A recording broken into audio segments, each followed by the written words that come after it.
probably tack it the complete opposite way that you would assemble it.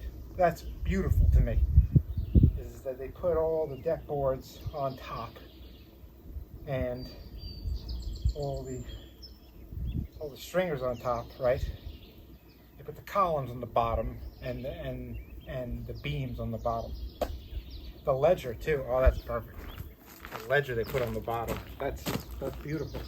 Right at the bottom. Real brain loaded this.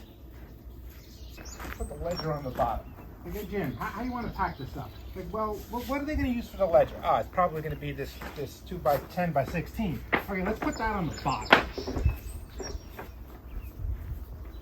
All right, what should we put on top of that? Well, let's think.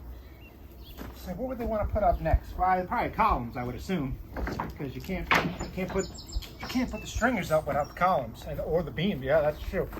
So let's put the columns next.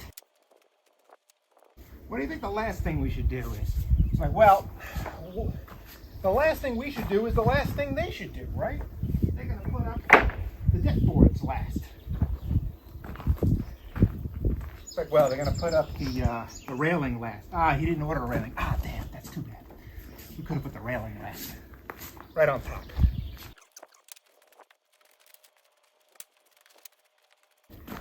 Did he order any concrete? No. Ah, damn, we could have put that on the bottom. Gotta get him off. Did he completely screw me? Yep. Hey, what do you think? You think we should take those 2x12s, all the ones that he's going to use for the big beam?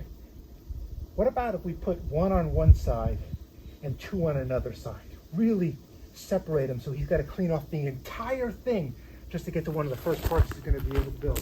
Oh, that's a great idea. That's a great idea. Stacking them all together, that's too easy.